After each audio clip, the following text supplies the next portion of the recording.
सुनिए, मर्दों के लिए मर्दानगी भरी बात जब कवि लिखता है तो कलाकार का हृदय भी प्रफुल्लित होता है। भारत के विरह में वर्तमान परिवेश में ये प्रकृति है साहब, सबको मौका देती है, समय सबका आता है और जाता है। आज दौर है विरह में गया कवि का, और गया कवि की कलम जब इस समय उठती है तो सारगर्भित करके अपने गीतों को लिखना चालू करती है। मर्दों की मर्दानगी के लिए, कैसे बहादुर के लिए गया कवि की कलम ने लिखा। क्या लिखा मास्टर?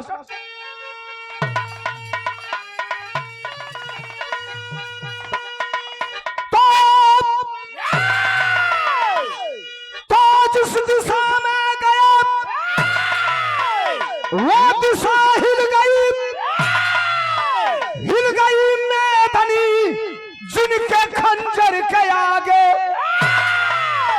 था जमाना झुका, जिनके आगोश में अरे पीर का था नहीं कोई मंजर योग,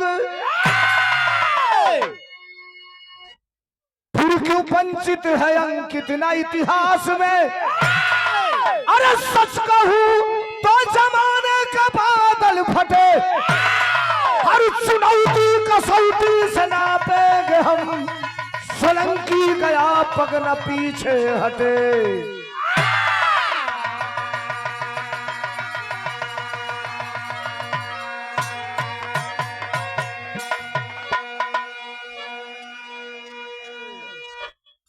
अंश कंस्ट्रक्शन दिनेश यादव जेसीबी मालिक, शर्मा मऊ प्रधान पद के प्रत्याशी, अजीत यादव समाजवादी, गाना अखिलेश के दीवाने। बिरहा के अंत में एक लाइन सुना दे, हाथ जोड़त है कि अब जे बैठल हो, कलाकार के लिए असली भगवान आप हैं और कलाकार आपको दृष्टिगत रखते हुए अपनी बात रखता है। टाइम हो गई भाई, अब दूसर बरियाई से अगर बिरहा ना सुन के घरों जाई बोलो तो काम बनी होनी ना आइए कि बड़ा गर्मी बा, मेहरारू लइका जाग गेल हो। 12 बजे के बाद वहीं नहीं खेला गया, गर्मी में इतना हौल फेंक लगा था, वही तो दे पानी छोड़ले रहती है पुरुआ में।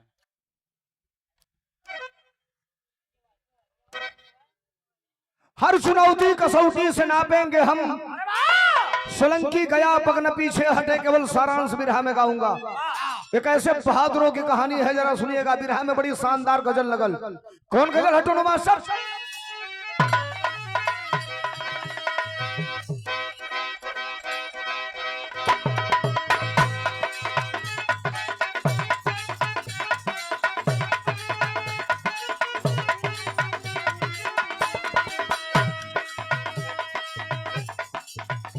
गजलों की लाइन आती है तो किसी ने कहा है, हसीनों को नजर से तीर बरसाने की आदत है। हसीनों को 6 रुपया में जो लिपस्टिक किनल जाए आज की 8 साल पहले वो सारे 873 रुपया का हो गया। इतना महंगाई दुनिया में कोनो सामग्री बने के लागल। हसीनों को नजर से तीर बरसाने की आदत है, अदा वो नाच की तलवार चमकाने की आदत है, सितम ढाने की आदत है, वफा करने की आदत है, मगर हम आशिकों को चोट सह जाने की आदत है। गजल की लाइन सुनिए, क्या है? मैंने पूछा कि फिर कब मिलोगे ए मैडम, मैंने पूछा कि फिर कब मिलोगे, थोड़ा शर्माए और हंस के बोले, तुम तो दिल में हो, तुम तो दिल में समाये हुए हो, तुम तो दिल में समाये हुए हो, मिलने की जरूरत नहीं है, तुम तो दिल में समाये हुए हो, मिलने की जरूरत नहीं है, तुम तो दिल में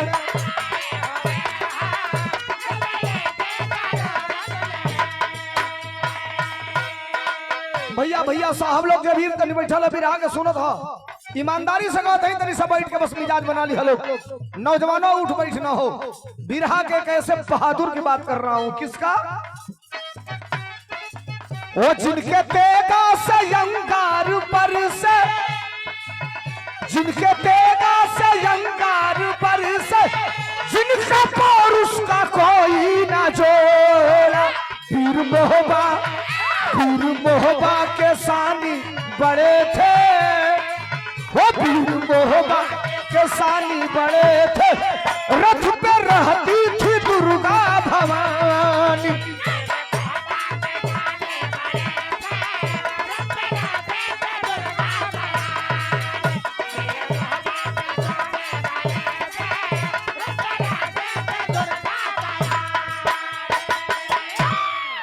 हम गावे का जात बनी बिरहा बा कैसन बार बार मैं रिपीट करता हूं कि नौजवानों आप भी सुनना इतिहास आपको जानना पड़ेगा और पढ़ना पड़ेगा नहीं जानोगे मिट जाओगे कल को किसी जगह खड़ा होकर अगर कहीं बात करना पड़े अच्छा नया जनरेशन के अगर नौका लइकन से जो नहीं 5 में 3 में तनी गरीब वाला सब एक उनसे पूछल जाए बाबू ढेबरी बुझेला ढेबरी तो खट देना गूगल पे सर्च करियो सो व्हाट इज ढेबरी गूगल के बुझे में ना करी ढेबरी माने दिया होला जोन माटी के पहले आवे पूछल जाए बेटा बताओ वंचन जाने ले वंचन जोने खटिया का वंचन ढील हो जाला उ खटिया बीचे में बहिर हो जाले हमारे के यहाँ पूर्वांचल में देवरिया गोरखपुर में के घोचा ही खटिया कहल जाला अब आपके यहाँ जवन बोलल जात होके लइकन से पूछल लगी वंचन बुझेला तो गूगल पर सर्च मर यहाँ सा पहले माई काकी बाजारी जासा गुरहिया लकठा ले आवसा गुरहिया जिलेबी ले आवसा घरे छोट लइका रहसा तो लइकन खातिर करधन खरीद के ले आवसा डाड़ा डाड़ा जेके कहल जाला हर छोटका लइकन के पहनावल जा बात बढ़ जाए गड़बड़ हो जाए शुरुआत हमरे बिरहा का हो बात हो कैसन बिरहा हो कैसन सुनिएगा ईमानदारी से कैसे मास्टर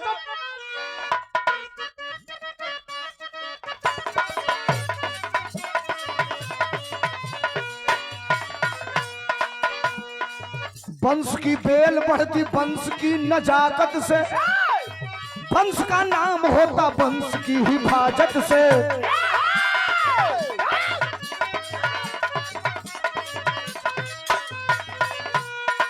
माटी महोबा की दुनिया में जानी जाती है आल्हा रुदल की जन्म भूमि कही जाती है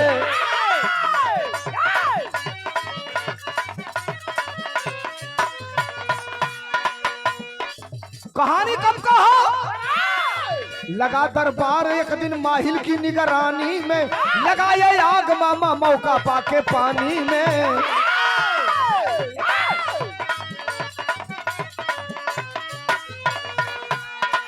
कहते पीर खुद को शर्म नहीं आती है अरे कपू तो तेरे बाप का जो खाती है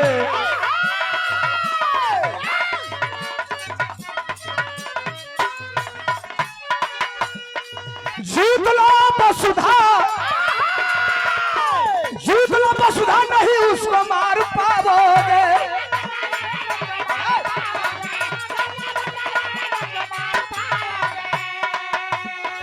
कदम जो रखे मानो गढ़ में मारे जाओगे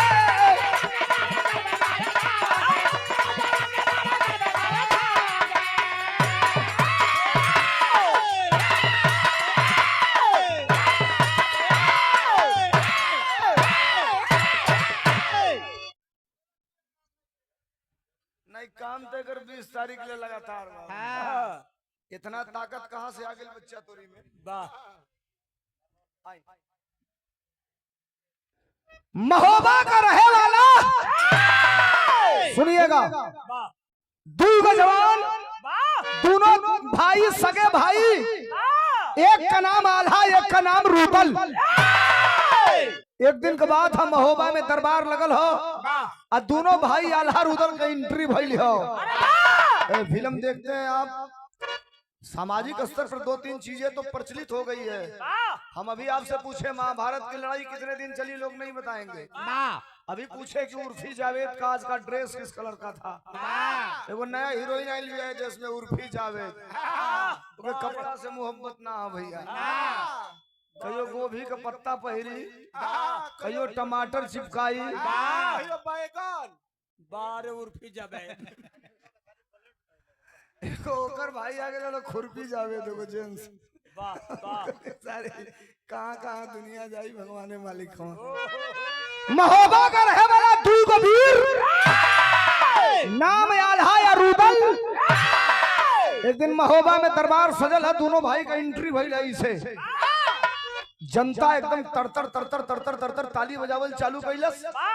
मामा माहिल वही में बैठल ना खड़ा भइल, कहला रुका लो, ई ताली के बजावल है, तो पूरा जनता हाथ उठा दियलस। तब मामा माहिल कहला कि काहे खातिर तलिया बजाउला हलो। चार अपनी खड़ा भइल, कहन मर्दवा हमरे इलाका का, हमरे घर परिवार का लइका ई वीर हवा सा, जहां गइला सा लड़ाई जीत के अइला सब मर्द हवा सा। इलाका में बढ़िया पहलवान, बढ़िया लड़वैया, बढ़िया गवैया होला तो इलाका के लोगन का सम्मान बढ़ेला। मामा माहिल खड़ा होके कहला कि तोहन लोग के दोनों वीर लगत हवा सा। ये तबले आल्हा रूदल गरज पड़लन, कहलन तो के वीर ना दिखाई देत हई जा। मामा माहिल कहना कि तोहन दोनों जैसन फड़ुआ त ये धरती पर आज ले हम देखल ही ना है। तलवार आल्हा कहला मारब गर्दन से काट के गर्दन फुटबॉल जैसन गरगनाट होता ना दूर चल गई। मामा माहिल कहला कुछ रुक काहे इतना गरम हो गई ले। कहला तो के हम भड़ुआ लौकत हई, कहला ते मर्द हवे, कहलस पूरा। कहला अगर मर्द हवा भैया भैया भैया साहब भैया sir, oh my God please do not to speak in this time सरकार। वाह, इससे बड़ा हथियार नहीं है मेरे पास। वाह, एक्स्ट्रा मेहनत कर रहा हूँ। वो लगा देली लोहा तो लगाओ पड़त बना, तो हमार विचार रहा दूसरे कुछ। धन्य हवालो प्रभु। मामा माहिल कहला अगर मर्द हवा तो तारे बाप का गर्दन काट के मानो घर का रहे वाला कैया राजा लेके चल गई। अब बरगद के पेड़ में तोरे बाप का गर्दनवा या बहिन ने टंगले हो। अरे सारे मर्द हवे तो अपने बाप का बदला ले रहते, तब हम जनती की ते मर्द हवे। आये तने ना तारे बाप का गर्दनवा काट के लेके गईल, और तोहरे बाप का धड़ पूरा शरीरिया यही महोबा में कोल्हू में डाल के पेरवा दिहलस। तोहरे माई का नौलखा हार लेके चल गई। तू ससुर बड़का मर्द हवा। लगल है बात का चोट, दोनों भाइयों के तत्काल यूं टर्न हो गए। दोनों भाई हाथ पकड़लन, हाथ पकड़ के भगल आइल हवा कहां, अपने घर पर। जो ही घरवा आइला देवला मतारी बैठ के अपने देवकुरी पर पूजा करत रहे। बिरहा का तर्ज बदल गई। कौन तर्ज है मास्टर?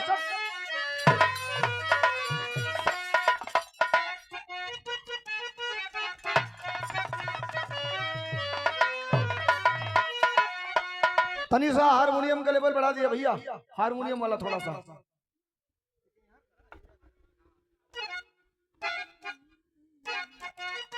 इस तरह से सुना लोग ताना मरले हवा मामा माहिल, दोनों भाई भगल हवा अपने घरे आइल हवन।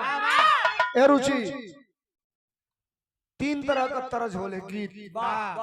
एक गीत हवा में उड़े वाली, एक गीत धरती पर रेंगे वाली, और एक गीत घर के अंदर घुसे वाली। देश गुलाम रहे तब कोई गीत है, लेकिन एक गीत के कन्वर्जेशन का के भारत के भोजपुरी के भीष्म पितामह आदरणीय भरत शर्मा जी ने देश गुलाम जब था उस परिवेश के गीत को आजादी के समय में उस समय के वीरों की गाथा को गाया था। हम कहे के स्पेशल गाया कभी से इस तरह के डिलोनी। कौन गीत रहल मास्टर?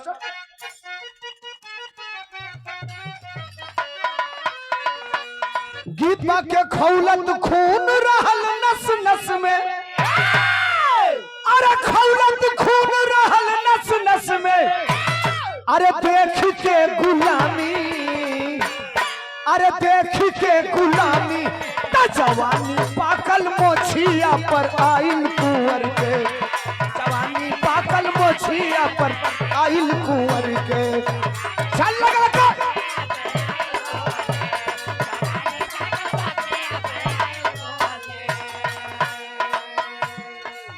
मामा माइल कहला कि तू नने सारे मरद होकबा तो अपने बाप का बदला लेबा। दोनों भाई भागल हवा, आइल हवा कहा आइल हवा। अरे खौलत खुनवा बखबू उतल के, अरे खौलत खुनवा बखबू उतल के, अरे खौलत खुनवा बखबू उतल के। सुनते कहानी खौलत खुनवा बखबू उतल के, सुनते कहानी। जवानी जागल पीरावा के लाग गईले ठेस, जवानी जागल पीरावा के।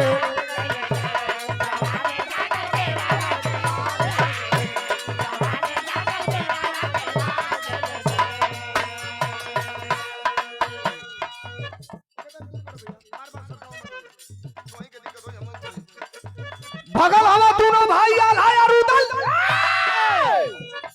आइल हम घरे। माई देवला मतारी देवकुरी पर बैठ के पूजा करत बिया। दोनों भाई आके खड़ा भइल। माई का नजर खुलल, ए बेटवा कहाँ रहल हो? आल्हा तलवार निकलने हो, रुदल तलवार निकलने हो। और दोनों भाई कहना सब मतारी पहला सवाल हमारे सवाल का जवाब देना था, अपने तलवार से अपने गर्दन काट ले। माई कहना बोल सवाल का है?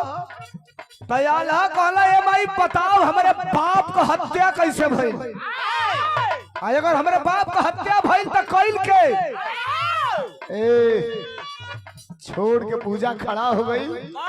देवला माई दोनों भैयन के अखबारी में पकड़लस, कहलस बुताइल आगी के खोर के धधकाव मते बेटा।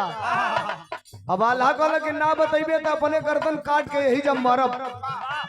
रोवे लगल देवला माई। कलश ले जब पूछ ले तो के बताओ नहीं रे बेटा। अर्धरात्रि का टाइम रहल, रात का 12 बजत रहल। तोर बाप हमारे साथे सूतल रहलन। माड़ोगढ़ का रहे वाला करिया राजा रात का किला पर चढ़ाई करी हलस। तोहरे बाप का हमारे अखिया के समनवे गर्दनवा काट के झोटावा पकड़ के हाथवा में लटकावल चालू कैलस। हमारे समनवे कोल्हू में ही पूरा शरीरिया डाल के पेर रहलस। ए रुदल तू 6 महीना का हमारी पेट में रहल हो बेटा। हम हाथ जोड़ले कि अबला के असापत के मारल ना जाला। तो हमारी गटैया में तोहरे बाप का दिहल 9 लखा हार रहे।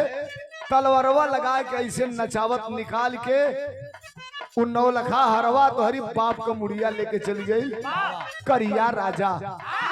अरे बाप हो बाप, इतनी बतिया जब दोनों भैया सुनलन किचकिचाई के दांत पर दांत अपनी महतारी से कहत हवन। का कहलन? अरे कसम बतुहरे दूध कमाई जबले मुड़िया ना काटब, कसम बतुहरे दूध कमाई जबले मुड़िया ना काटब। खाए पिए के पतिया छोड़ा मोह बावरिया ना ताकब।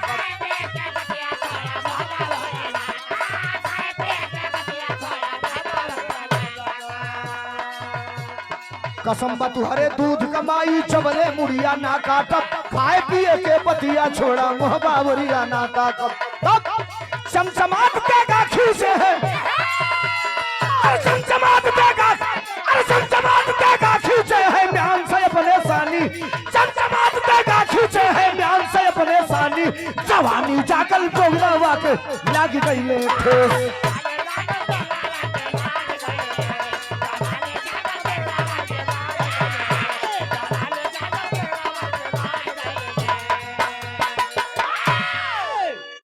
माई से दोनों बेटवा आल्हा रुदल कहला मतारी कसम बा तोरे दूध का, कसम बा तोरे छाती के दूध का। जबले करिया राजा का मूड़ी काट के तोरे सामने ना लेके आई तोरे खाए पिए के बतिये छोड़ दे, महोबा की ओर ताकल ना जाई। दोनों भैया जो ही वापस पलटत हवा। माई का करेजा बड़ा कोमल होला और माई का करेजा बड़ा कठोर भी होला। एगो वो समय का माई रहली, एगो ये समय का माई है। कुछ नौकी माई जो नहीं आवत है सब। मतारी पकड़ल अपने दोनों बेटवन के पीछे से एक कुर्ता कलश बाप का बदला लेवे जात हवा तनी हमरे ताका लोग दोनों भाई खड़ा हवा कलश खबरदार पूछले ना रहले तो बतौले ना रहली लेकिन जब आज पूछ लेले अब तू लोग हमसे वादा कैले हवा कि दुश्मन का गर्दन काट के ले आई तो खबरदार अरे कसम दो हमरा दूध का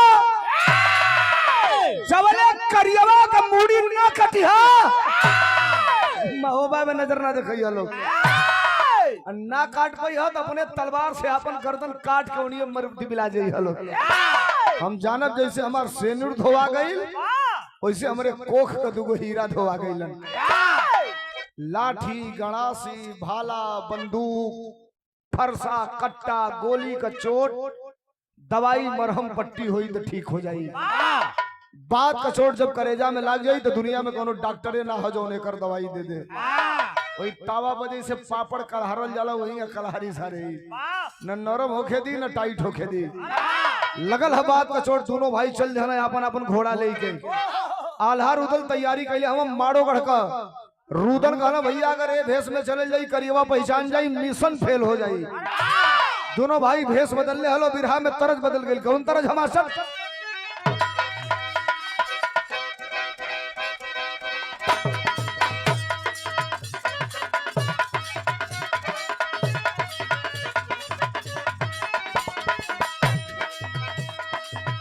गीत वा मास्टर बजाबो थोड़ा जब तनी ताव पर चढ़ा था हिले तनी तो इशारे मुंह में लगा था फोड़ गई माइक मंच को गड़बड़ी है मास्टर गीत बजाबो थोड़ा मेहरारू सवेरे अगर हौस के बोल देली सा घर से निकलत का तो बुझत दो चीज पर डाका पड़ी एगो पाकिट पर ओना बतियाई मेहरारू हो मर्दे से कहती या का कहलस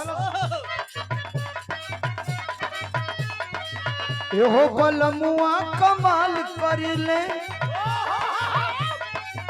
एहो बलमुआ कमाल करिले मारी के मुस्की निहाल करिले एहो बलमुआ कमाल एहो ओ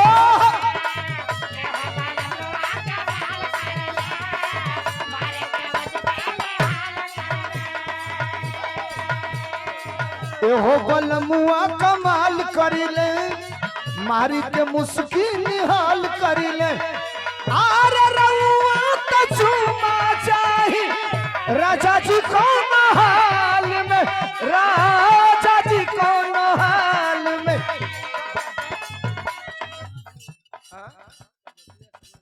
ना समझ पाऊंगा आइन मुगो पे आके तू काट देला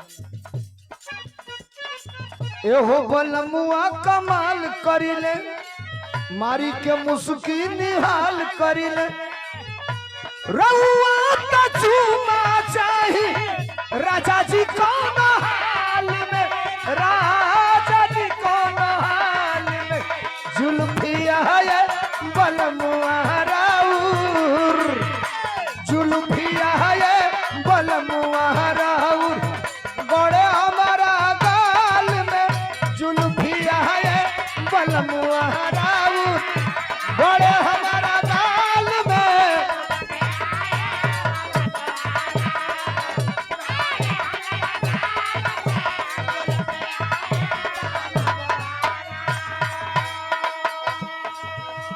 अब तनी बात के सुनो दोनों भाई आल है अरुदल चलत हम कहा मारो गढ़ का तैयारी कैली हम कैसे चलना मास्टर चलने सारंगी पतान कस के खजड़ी बजावत आलिशान कस के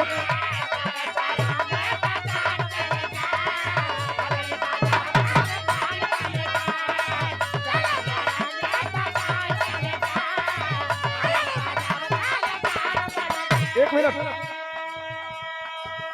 चार लाइन गाऊं चारों लाइन दिमाग में घुस गई तो मेरी कमाई है क्लाइमेट क्या है विरहा का जरा समझिएगा दोनों भाई आल्हा और उदल साधु का भेष बनाए हैं जोगी का भेष सरंगी सितार कटई पर लटकाई के और दोनों भाई वही घोड़ा पर सवार होकर चलत हमन तब भाव लगल का मास्टर चलने सारंगी पतान कस के खजड़ी बजावत या लिसान कस के टिका तीर कुंड कई के जोगिया के बाग में हो जोगिया के बाग में पटनिया धधके रूदल का अरे पटनिया धधके रूदल का बदले के आग में धधके रूदल का बदले के आग में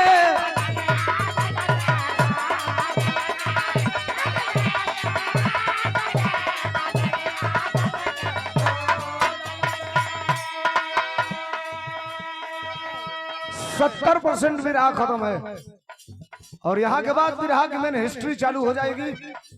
आल्हा और उदल दोनों भाई घोड़ा पर सवार हो के आई गई माड़ोगढ़। किला बहुत बड़ा है, बहुत बड़ा किला है और गेट पर आते हैं तो दरवाजा बंद है। इसमें जो नौजवान हैं, ये जो बुजुर्ग लोग हैं, किला आप देखे होंगे, रामनगर का किला, आगरा का किला, दिल्ली का लाल किला, रेड फोर्ट जिसे कहा जाता है आगरा के लाल किला को। पहले बड़े बड़े राजाओं का अगर आप किला देखते होंगे तो वही किलावा की बहरवा कम से कम 14 फुट चौड़ा गोलाकार नाला टाइप का बना होता था। जानते हैं क्यों? और ठीक किला के गेट के सामने लोहे का चचरा ऐसे लगा होता था, जरूरत पड़ती तो वो दोनों खुल भी जाता था। दुश्मन आक्रमण करता था तो पहले का राजा वही नलवा में खौलत तेल भरवा दो सा और चचरवा हटवा दो सा, घोड़ा से टाप के जो चल जाओ जो में गिरे कलहरा के मर जाओ। किसी भी किला में आप गए होंगे, लाल किला दिल्ली का या आगरा के लाल किला में गए होंगे तो पहला गेट जो आप पार किए होंगे, याद करिए, दूसरे गेट पे जाने के लिए ऐसे आपको मिलेगा रास्ता, ऐसे। वो क्यों रहता था दूसरे गेट पर? राजा वहां भी नहीं बैठता था। अगर आप किसी तरफ पहला गेट पार करके चले गए तो दूसर का चढ़ैया होगा तो ऊपर से बड़े बड़े पत्थर ढरका दो सब वही पर से जे जाओ पत्थर से लाग के हाथ गोड़ टूट के वही जा मर जा। दोनों भाई आगे गेट पे खड़े हैं, किला के अंदर जाएंगे तो कैसे जाएंगे? रुदल कहना भैया को काम करा, घोड़ा हटावा या किला के पीछे चला। बाउंड्री के पास जाकर के खड़े हैं, ऊंची बाउंड्री है। दोनों भाई अपने घोड़े पर खड़ा हो गए। जरा समझिएगा बात को, सेंटिमेंटल भाव कह रहा हूं। और खड़ा हो गया दोनों भाई, जंप लगौने, सिखावल पढ़ावल घोड़ा हवा सा। हमने तो घोड़े के बारे में केवल एक बार पढ़ा है, कक्षा 5 में। रणवीर चौकड़ी भर भर कर चेतक बन गया निराला था, राणा प्रताप के घोड़े से बन गया हवा का पाला था। गिरता न कभी चेतक तन पर, वह आसमान पर घोड़ा था। वह दौड़ रहा यार मस्तक पर, वह आसमान पर घोड़ा था। दोनों भाई अपनी घोड़ा पर खड़ा हुआ, घोड़वा पर खड़ा होकर तनी सा जंप लिया, धीरे से बाउंडरिया पार करके घास धीरे से आके दोनों भाई वही खसिया पर खड़ा हो गए। अजियो खड़ा भाई ना, सरनी सितार बजावत, इतना सुंदर शरीर रहे आल्हा रुदल को। बिना नहिले अगर कपड़ा पहन के ढंग से ताकना तो बढ़िया जानी गैस खा के गिर जालो। नजर पड़ल सामने करिया राजा का मेहरारू अपने 4 गो सहेलियन के लिए कोई कुर्सी पर बैठ के बतियावत हो। तोले सरंगी सितार बजावत, भजले रे मनवा तन मन में श्री राम राम राम। वही कुर्सिया की अगवा गए तोले खड़ा हो गए रनिया, खड़ा भइल तोले भइल का मास्टर।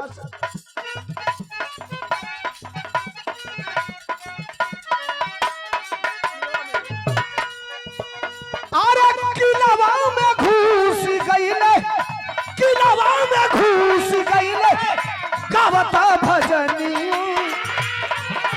हाँ भाई,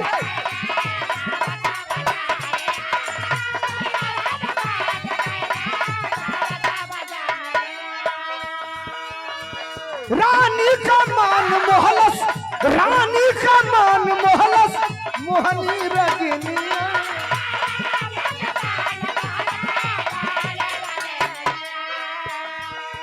अरे लिहले भूल भाई जोगी बन गया,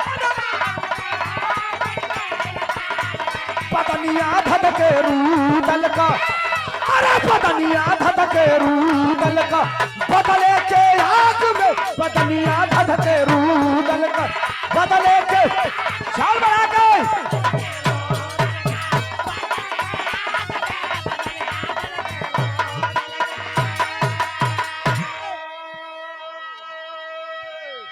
करियवा राजा के मेहरारू बैठल है, 4 गो सहेली लेके अभी आए न बतिया ए भाई आराम से रुका हटा तो करे जा तू गड़बड़ा दे, बोलो रुक जा न बोला। अरे भाई जाए दा यार, तू समझत हो ना, हाँ तो तू बुझा बस राय दा बस, तुम्हारे बुझे ले मतलब दोनों भाई आल्हा यार उदल आइल हवन, सुंदर शरीर तेजस्वी रूप गेरुआ वस्त्र जोगी का भेष, उकरिया राजा का मेहरारू कहलस महाराज अहो भाग्य आपके चरण का दर्शन मिला। ए चटाई बिछोले दोनों बैठ गए, एक चीज भूला गई, ओकरी दिमाग में बतिया गई ना कल कि दोनों घुसला से तो कैसे घुसला सा ये किलवा में अइला कैसे। ये महाराज बड़ा सुंदर शरीर है, कुछ भजन सुनाई। आध्यात्म के तरफ राजा के रानियों का हमेशा ध्यान रहता था। घी का लड्डू टेढ़ो भला, ये गवैया थोड़े हम दोनों भाई आल्हा या रूदल, लेकिन जौने गावत हम आल्हा गावत हम रूदल घोटावत हम। अब आल्हा गावत गावत उरनिया आके पैर पकड़लस, गोले पर मूड़ी पड़ल तो ले पीठी पर हाथ धइला, रूदल के खबिलाए लगल। बोला आइल ह बाप का बदला लेवे, सुंदर मेहरारू देख के पीठी पर हाथ फेरे लगल। और रूदल के एकदम तमतमात हम, आंख लाल लाल करना, पीछे हटा, बोला भक्त है, इसको आशीर्वाद देना जरूरी है। अब तनी से आके फिर राजा का मेहरारू करियवा का बैठल है, रूदल का नजर यहाँ चारों तरफ भजन बना हो, आल्हा गावत हवा ई कढ़ावत हवा, तो रूदल का नजरिया चारों ओरिया देखो देखो मेरे बाप का मुड़िया करियवा सारे कहाँ टंगले हो।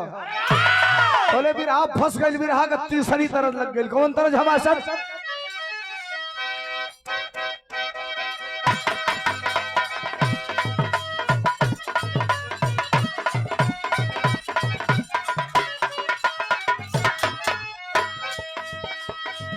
मेहरारू कहो दिया मैंने मर्द से,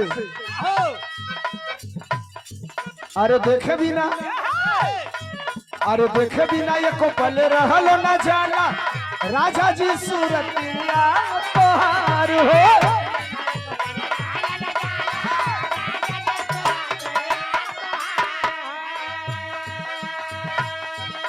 भीतरे भीतर भीतरे भीतर भीतरे भीतर गद गद रही सुन के, मीठी मीठी बोलिया तोहार हो।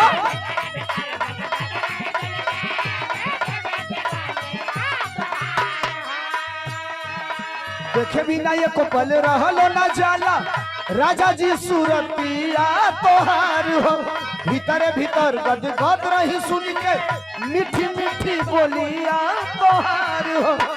सुनते ताके झाके लगिला हमका बोलिए में, कौनोता कौनोता कौनोता विटामिन बाटे, अरे कौनोता विटामिन बाटे, ए रुचि तुहरी बोलिए में हो, कौनोता विटामिन बाटे, ए राजा तुहरी बोलिए में हो।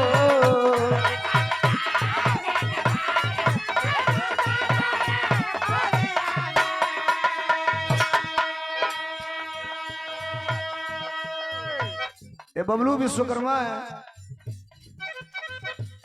बड़े अच्छे बजाते हैं, कई लोगों का बजा चुके हैं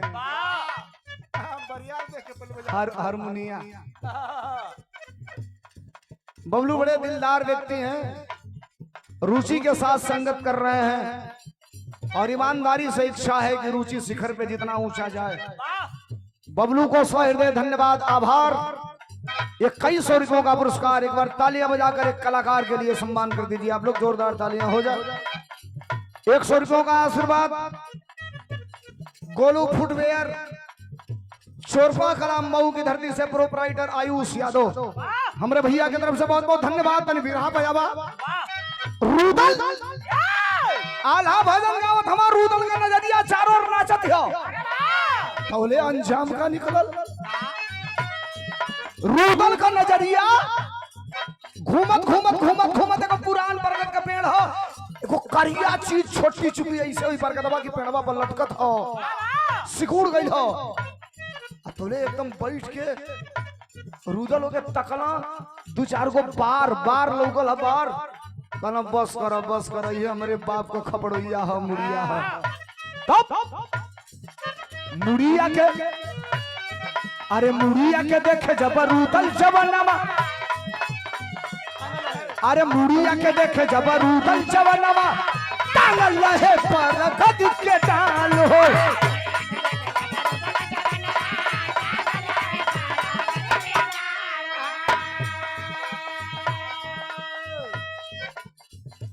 साइकोलॉजी आप पढ़े हैं, अगर जो इसमें पढ़ा होगा जानता होगा, चेहरे का एक्सप्रेशन बहुत बड़ी चीज होती है।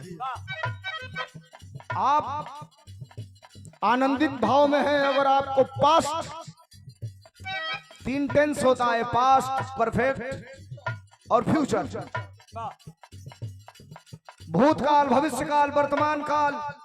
वर्तमान में आप जी रहे हैं और आपको भूतकाल में ले जाया जाए जहां आपका अतीत बड़ा खराब रहा हो, तो आपके चेहरे का एक्सप्रेशन बिगड़ जाएगा। रुदल देखना अपने बाप का खोपड़ी तोले भाई का, मुड़िया के देखे जब रुदल जवानमा, टांगल रहे बरगद के डाल हो। अरे फेंक दिया, अरे फेंक दिया, अरे फेंक दिया पीर तब सरंगी गुदरिया, खींच लिया पीर तलवार।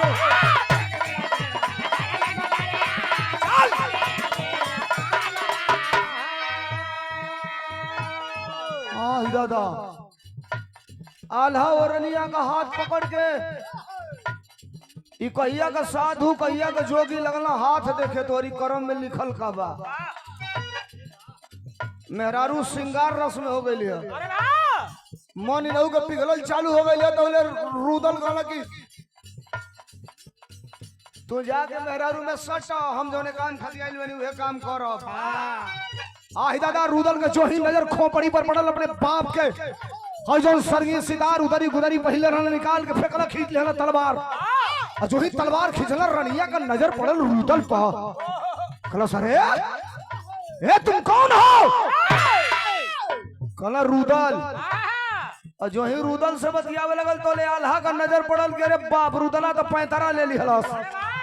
और जो ले आल्हा देखला रुदल पैंतरा लिहला, तो ले हो अपन मुहड़ा उहड़ा निकाल के फेंकला, नकली दाढ़ी मोछ, और निकाल के कमर से तलवार लेके खड़ा हो गया, रनिया से ललकारत हलो, तो रनियो ललकारे लगल। का कहलक? अरे देखते तलवार लगली कांपे, रानी जी तवने घरिया में, हमता महोबिया सरदार, अरे हमता महोबिया सरदार, मौतिया है करिया के, हमता महोबिया सरदार, मौतिया है करिया के।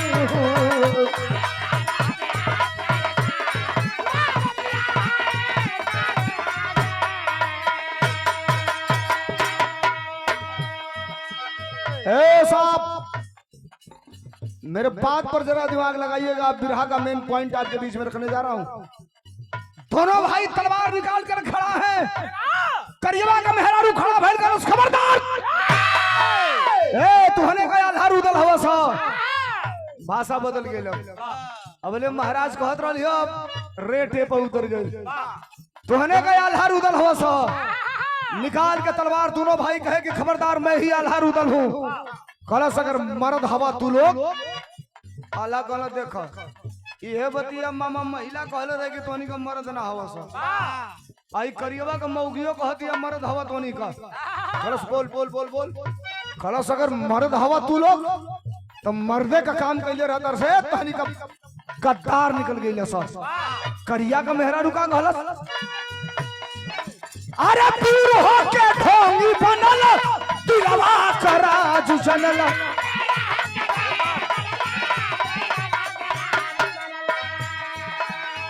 हवा लड़वैया अगर तो कहे नहीं बात भेजल।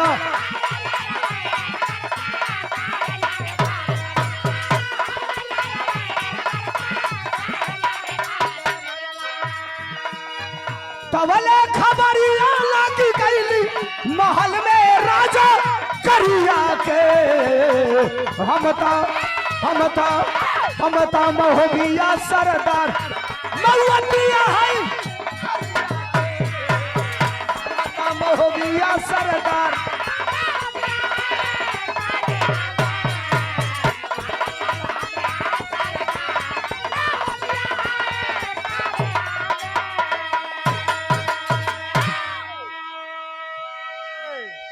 करियवा का मेहरारू रजवा का कहलस के अगर तुहन लोग मर्द हो जालो असली अपने बाप का पैदाइश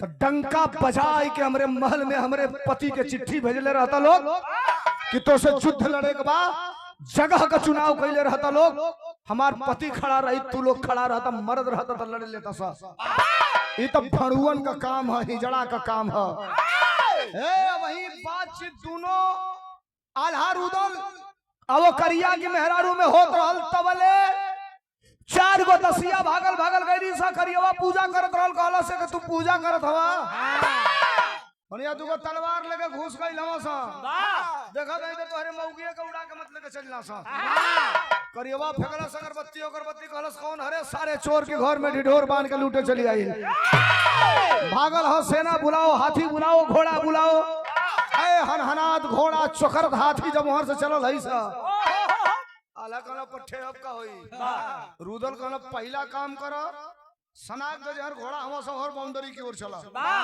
आला कहला ते भागे के कहत हवे कहला युद्ध का नियम हो सामने वाला अगर मजबूत हो तो कुछ मिनट के लिए अपने आप को साइलेंट कर लेना चाहिए भागल हलो फिर वही बाउंड्री पर कूदल हलो वही बाउंड्री से ये पार वही दोनों घोड़न पर अपने बैठल हलो घोड़ा का लगाम दांते से दबा के एड़ा मरले हवा उड़ल हवा आसमान में दोनों घोड़ा और आल्हा रुदल से कहना कि आखिरकार अब का होई रुदल कहला घबराहट काहे बोला हम बताइब का होई बिरहा का टेरी लग गल कैसे मास्टर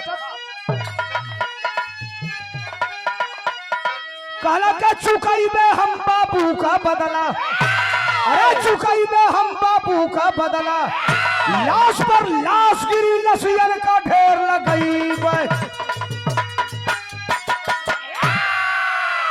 लाश पर लाश गिरी लसियन का ढेर लगइबे चुकाइबे हम बाबू का बदला दू गो काम बा राजा को सामने से अगर लड़के नहीं जीता जा सकता तो राजा का हृदय और राजा का हॉट राजा का सम्मान राजा के गेट के ऊपर किला के गेट के ऊपर बना हुआ गुंबज होता है तो आल्हा कहला तब तो कहला सबसे पहले चला वो करियवा का मार के पहले गुंबज तुरल जा आल्हा कहला मर्द तू पगलाई हो का बिना मतलब के एन्ने से ओन्ने घुमैबा सारे मार दी एक बाण हच दे उलट जाई ओकर लगे बाण वाला भी सेना कहला तू घबरा मत हम जौन कहत हई ओके करा दोनों भैया ले के आगे बढ़त हमन बिरहा का चौलरिया लग गल कैसे मास्टर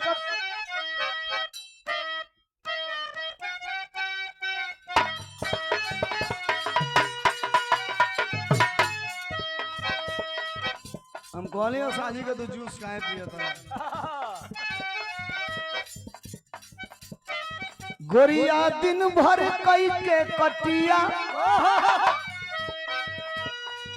गोरिया दिन भर कई के कटिया गोरिया दिन भर कई के कटिया लेके सखिया का सिलवटिया पीसे ना मसाला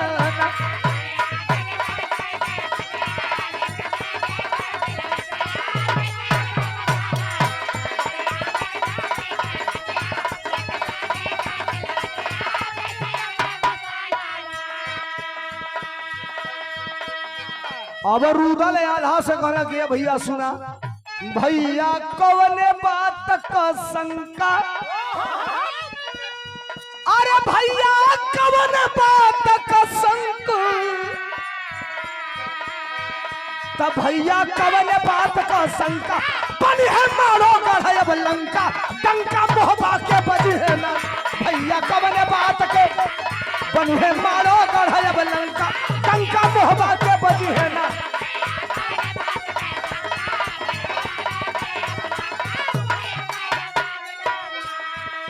अब जरा दिमाग लगाइए दोनों भाई उड़ल हम घोड़ा लेके उधर से अल्ले के तलवार दोनों भाई खड़ा हुआ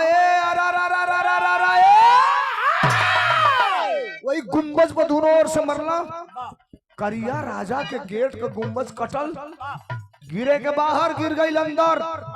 करियवा राजा की एगो बड़का हाथी की मस्तक पर गिरल है, फाट गई हाथी का बजर मंडवे। जो ही फाटल तो करियवा बौखलाइल कलश गेट खोला, गेट खोला। एक भी देशद्रोही हमारे राज्य में जो आया है बच के जाना नहीं चाहिए। भाई का मास्टर तपीरवा बन गई मतवाला,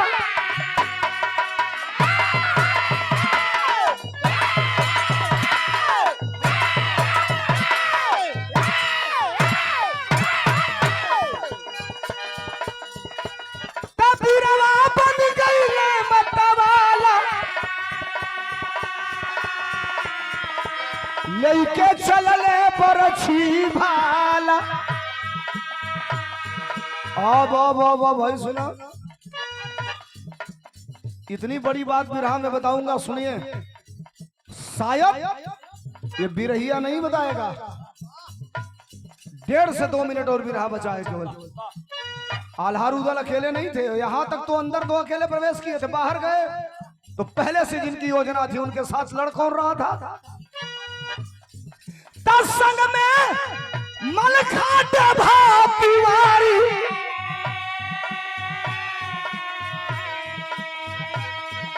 अरे चढ़ले किलवा पर ललकारी, तमुड़िया काटे ले रणबंका, जैसे काटे फसल कृष्ण का डंका, मोहबा के बजी है ना मुड़िया काटे ले रणबंका।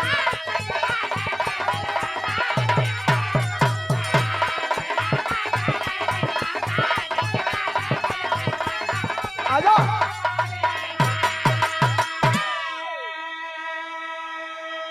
बिरहा के एकदम मेन स्थायित्व पर आइए। सारांश जांच छलनी से छान के मेन नैनू निकालल जाला।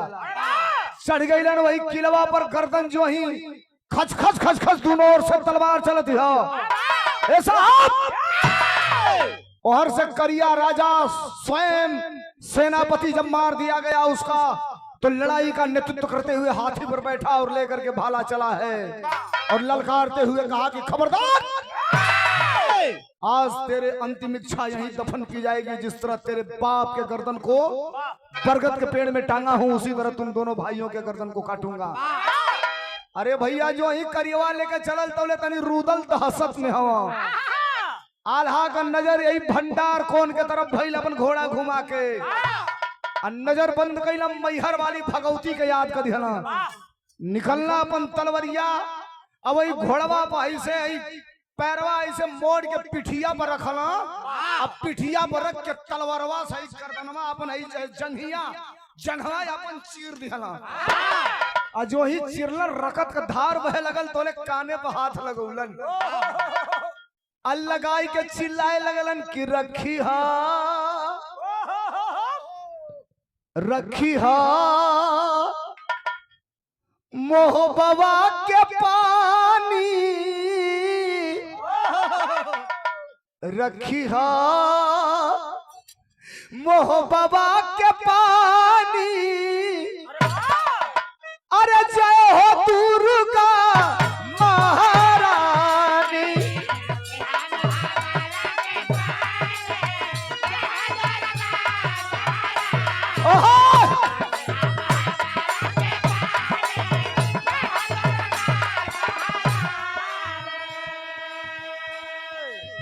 रोत मैला अनहरन के आँख दिहालू, अरे कोरियन के काया, अरे बाधिन के लाल दिहालू, अरे निर्धन के माया। हमरो के दे तू तब हम जानी, हमरो के दे तू तब हम जानी। जय हो दुर्गा महारानी, हमरो के दे तू।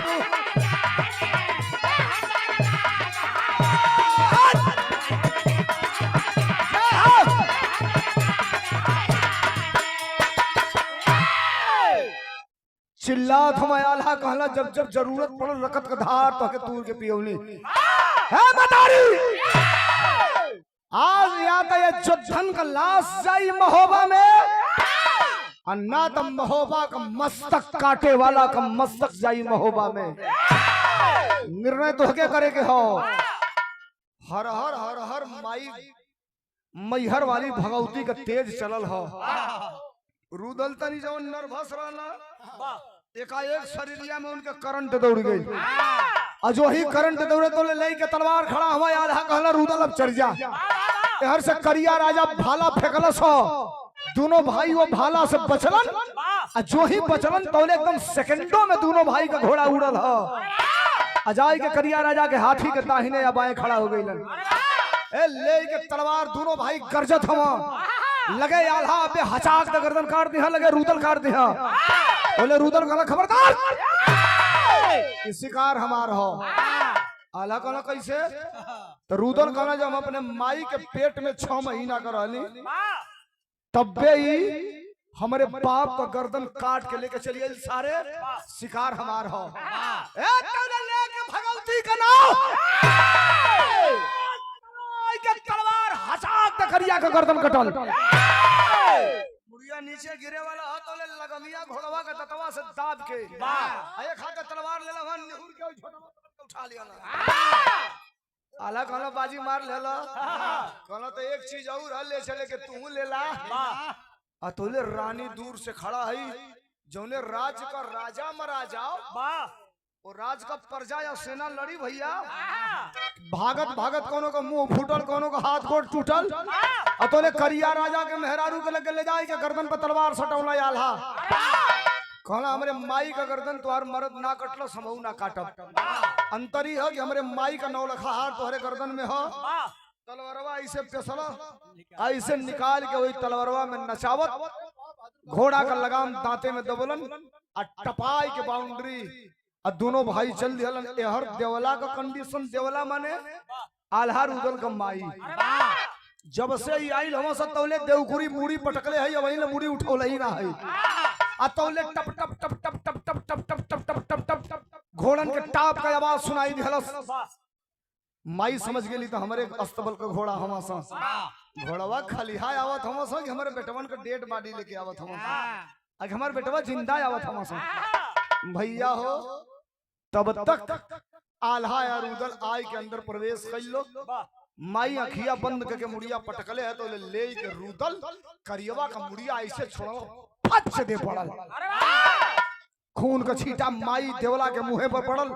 माई देवला ऐसे कछलस खून का छींटा और वही कटल की मुड़िया पर देखलस ठठाई के हंसल करे सुहाग हमार छीन ले देख हम प्रण कैले रहली ना कि हमरे कोख से पैदा बेटा अपने बाप का बदला ली हाँ खेखार के माई वही करियवा के मुड़िया पर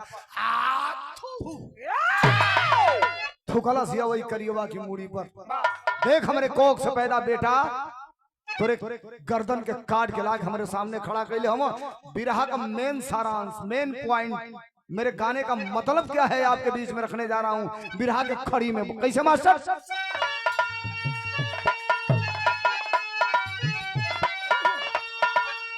अरे धन्य धन्य बलकारी धन्य गोदी हीरो अरे देखली देवाला भरी नजर ऊपर कसिरावा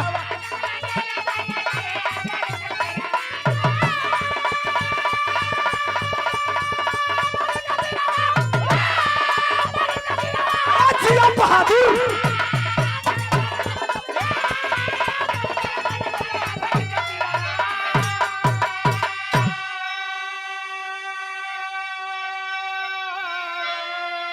धन्य धन्य बलकारी धन्य गोदी का हीरवा देखली देवला भर नजरिया बैरी का सिरवा। दोनों भाई अपने बाप का बदला लिहलन सुनल जाओ। अलहिता बड़ा झूठ बोले जोन गांव में आल्हा गावेला सा एक जगह आल्हा होत रहे वो अलहिता गौलस के बाप का बदला जेना लिहल ओकरे जियले बाद धिरकार। एगो लड़का बैठल रहे गइल घर में से कुदारी लेके आई लेकिन आल्हा सुनत रहला मरलस खचाक दे गर्दन में उतर गई। गांव के लोग कहला करे सारे एक एक आके झेले रे कहला सही है लइतवा कहला सब बाप का बदला जे नाली हल ओकरे जेले बाद हिरकार 12 साल पहले हमारे बाप का मुड़ी कट रहे आज एकर मुड़ी हम काट दिया लोहा लगी जाला कई गो लइता देतना गप बोलिया सा गया सा कि पनवा खा के सोनवा थूके बिगहन खेत लाल होई जाए हम बुझिए ना पवनी सारे मुंह रहे कि पंपू सेठ का पंखी रहे थूकला से एक बेर पान खा के कई बीघा खेत लाल हो गए अलहिता गावलन की जहिया जन्म भइल रूदल का धरती धसली 2.5 हाथ एहू जाने का निमत बा होई आज ले हमके समझ में ना आई भैंस भी आइल माड़ो गढ़ में पड़रू गिरल खंडवा राज दौड़त रहे हो। हाँ पर तार बाबा का गाँव में ना बताए कैमरा चलता इतनी गरी गाय गोरू का बच्चा फंस जाता ना तो सारे हाथ लगा के निकाले के पड़ा था और असरी बांध के खींचे के पड़ा था गाय भैंसिन को आऊ तोले गौलस की भैंस भी आई माड़ो गढ़ में पड़रू गिरल खंडवा राज 169 किलोमीटर कितना फोर्स से ओकर बाइल होई प्रेशर कि जाके इजा भी आइल ओइजा जाके गिरल खेड़िया कहाँ गिरल तुम्हारी घरे गिर गई आल्हार उधर अपने बाप का बदला ले लिया अब तने सुना यहाँ जितना लोग बैठे लोग 99% लोग के दिमाग में ही होई कि आल्हार उदल जाति का अहिर रहलन अक्सर भी रहिया ये गा देना था खट दे कुछ ना पहिया कहीं आल्हार उदल अहिर रहना यदुवंश खानदान का रहना मोबाइल हो सबके पॉकेट में हमें हर गावत नहीं 1 सेकंड लागी गूगल करिए और खट दे पूछिए आल्हार उदल किस जात के रहने वाले थे निकालिए मोबाइल पहिलवा मोबाइलवा खोल के गूगलवा के टच करके जो पूछल जा कि गूगल महाराज बताओ भारत के अंदर सबसे बड़े झूठ बोलने वाले आदमी का नाम क्या है खट दे 2 अक्षर का नाम बता दे हम काहे का कहीं ओकर नाम ले ले दिन भर खाऊ के नाम मेरी मर्द हम के बिना मतलब को बात बतिया दे अब वो भी बंद हो गया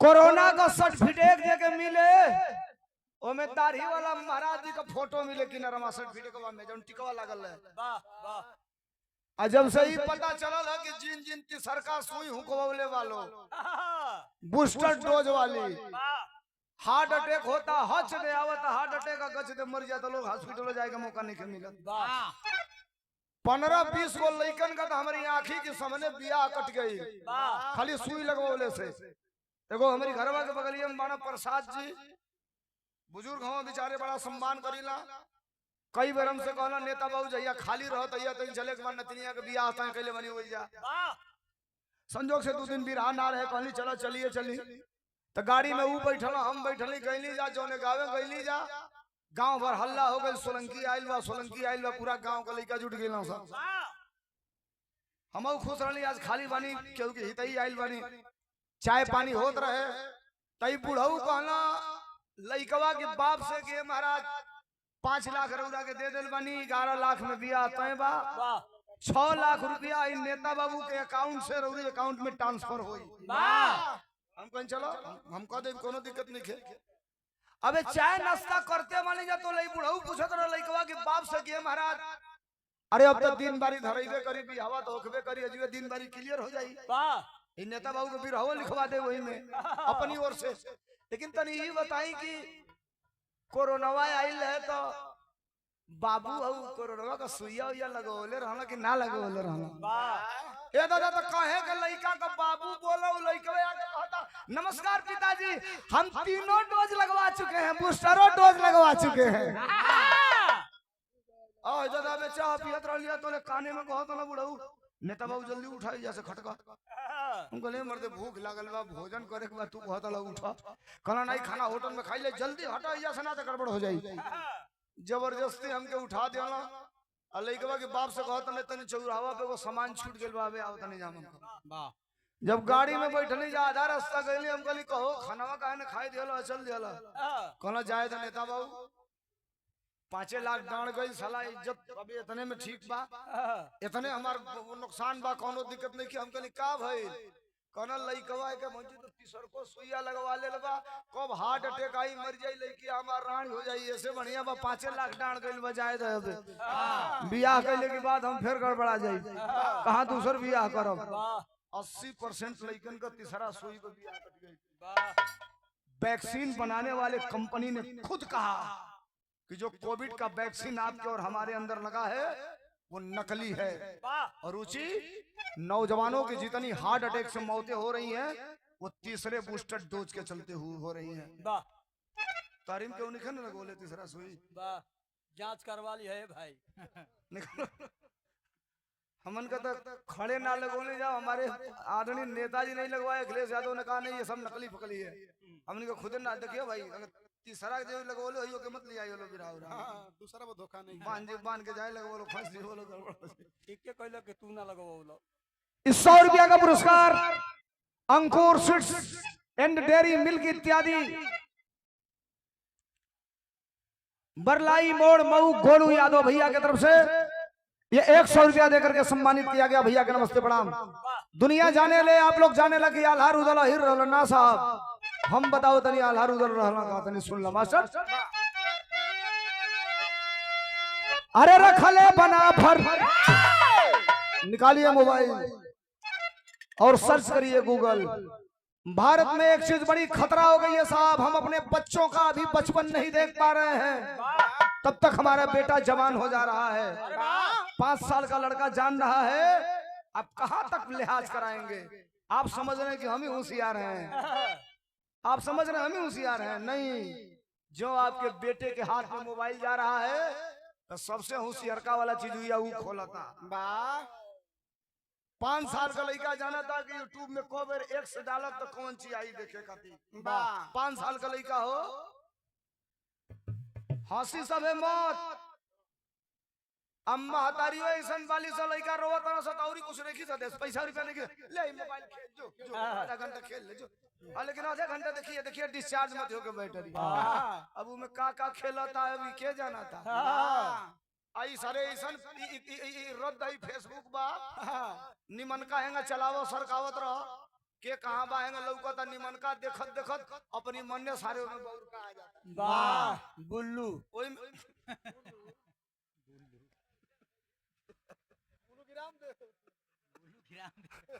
अपनी मन ने वही में आ ऊ का ओ माय गॉड माई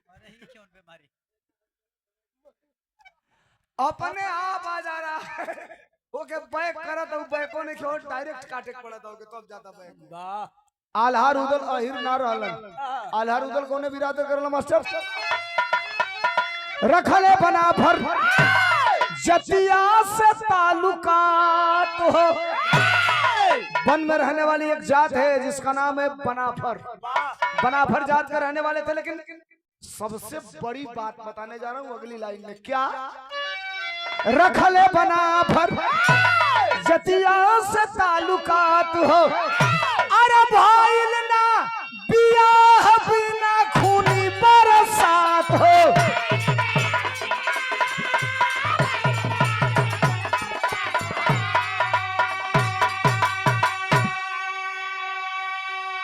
भाई सुना वन में रहने वाले बनाफर जात के रहने वाले थे आल्हार उदल लेकिन एक और बात आल्हार उदल के खानदान का बियाह डोली ले जाके तिलक बरच्छा चढ़ा के केहू का ना भइल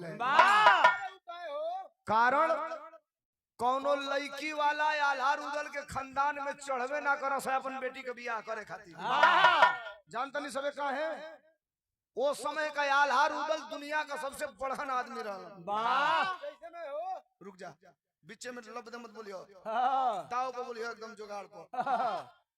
आल्हार उदल का मतलब इतना सुंदर शरीर रहे कि लिपस्टिक का पोपरा अवकाश हिल जाई जितना सुंदर पॉपुलर लगेला ऊपर से नीचे एकदम बराबर शरीर। दुनिया में जितना आदमी रहला वो आदमी के 2.5 गुना बढ़हन। लड़की वाला कोनो अपने लड़की खातिर लड़के खोजे ना जा सैकुल की खानदान में कहां सा जौनन का इतना बढ़हन दे वो तो इतना बढ़हन दे वाह उतने बढ़हन मूड़ी अरे वाह उतने बढ़हन पेट वो तो ले बड़ा हथियार वही बरो तो झुलुआ खेले ही हाँ, तू खेलत खेलत सुत गइल ना बलिया में एगो रहे शिव धरवा का करे हो का करे अब कहियो भेंट होई तो तोसे भेंट करा दे ना हिंसे भेंट करा इनका जरूरी बा इतना बढ़न शरीर इतना बढ़न दे वाह डरन कोनो बेटी वाला जाओ ना आहा! बियाह कोने का भइल तो अलहिता गावेला कि जेकर बिटिया सुंदर देखे तापर चढ़े महोबा वाला